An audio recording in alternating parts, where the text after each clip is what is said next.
கட்சிக்காரங்க இயக்கத்துக்கு தலைவரானதுனால தலைவர்னு கூப்பிடுறாங்க. முதலமைச்சர் பொறுப்பில் இருக்கிறதுனால முதல்வர்னு அழைக்கிறாங்க. இப்போ இருக்கிற இளைய தலைமுறை என்ன அப்பான்னு அழைக்கிறத கேட்குறப்பவே ரொம்ப ஆனந்தமாக இருக்கு. காலப்போக்கில் மற்ற பொறுப்புல எல்லாம் வேற யாராவது வருவாங்க. ஆனால் இந்த அப்பா என்ற உறவு மாறாது. அந்த சொல் என்னுடைய பொறுப்புகளை இன்னும் கூட்டி இருக்குன்னு சொல்லுவேன். நீ அப்பாவா?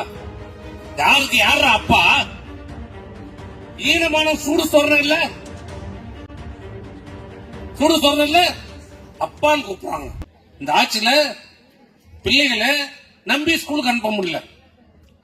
ஸ்கூலுக்கும் பரவாயில்ல, மகளிர் பள்ளி கூட அனுப்ப முடியல, கிண்டர் கார்டன் ஸ்கூல்ல கூட அனுப்ப முடியல. 1வது படிக்குது 2வது படிக்கிற பொண்ணு கூட பாலியல் தொல்லை. இன்னைக்கு இந்த ஆட்சியில டெய்லி பேப்பரும் டிவியும் திறந்தா எது வந்து இல்லையோ அங்க பெண் கற்பழிப்பு.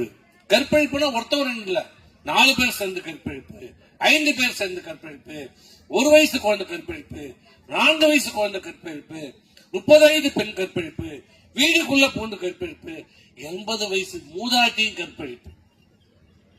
யாருமே இந்த ஆட்சியில விட்டு வைக்கல. யாருக்கு இந்த பாதுகாப்பு இல்லை. கேட்டா என்ன எல்லாம் அப்பான்னு நினைக்கிறாங்க. யாரடா அப்பான்னு சொல்லுவாங்க? மானங்கட்டத்தனமாகுது.